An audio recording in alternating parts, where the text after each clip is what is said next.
হিডোনিক adaptation বলতে একটা জিনিস আছে। হিডোনিক অ্যাডাপ্টেশনটা কি, নিউরোসায়েন্টিস্টরা বলছে যে মানুষের ব্রেইনের পক্ষে একটা নির্দিষ্ট মাত্রার চেয়ে বেশি দুঃখ নেওয়া যেমন সম্ভব না, সুখ নেওয়া সম্ভব না। সো আপনাকে যদি আমি এখন বলি আপনি 10 কোটি টাকার লটারি জিতেছেন বা আপনি হার্ভার্ডে চান্স পাইছেন, you will feel good for like 1 month, 2 months or 3 months, and then your just an student যে আবার ওই হ্যাসেলের মধ্যে চলে গেছেন। বা আপনি টাকা দিয়ে 10 কোটি কী করবেন, হয়তো 3টা ফ্ল্যাটই কিনছেন, হয়তো বা 2টা ফ্ল্যাট কিনছেন, তারপর টাকা শেষ।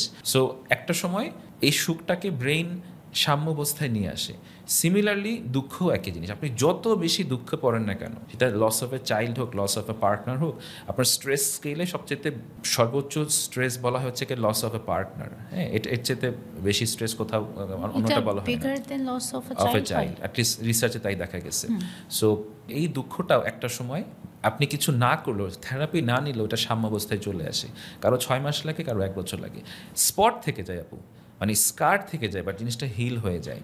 তো কারা সুইসাইড করে বা কারা খারাপ হয়ে যায়, যারা আসলে মনে করে যে আমার এখন যে কষ্টটা হচ্ছে সেটা বোধহয় সারা জীবন থাকবে, তারা এই সায়েন্সটা বুঝে না, যেটা আস্তে আস্তে প্রশমিত হয়ে যাবে। সো তখন ইম্পালসিভ সুইসাইড করে বা ইম্পালসিভলি হয়তো ড্রাগসে চলে যায়, যেটা একটা সিম্পল ডিপ্রেশনকে আরও খারাপ দিকে করে নিয়ে যায়।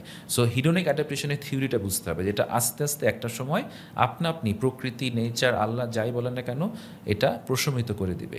কারণ মানুষের সার্ভাইভালের ইতিহাসটাই হচ্ছে যুদ্ধের ইতিহাস, লসের ইতিহাস, যে পরিবারের পুরুষরা বের হয়েছে, মারা গেছে এবং ফ্যামিলিটা সবাই এতিম হয়ে গেছে, এবং মা আবার বিয়ে করছে অথবা করে নাই। পুরা আপনি যত হিস্ট্রি পড়েন, ইট ওয়াজ লাইক যুদ্ধ যুদ্ধ যুদ্ধ, তাই না? সো মানুষ এভাবেই সার্ভাইভ করে বড় হয়েছে, এবং মানুষের পক্ষে অমানবিক লেভেল অফ স্ট্রেস নেওয়া আসলে সম্ভব।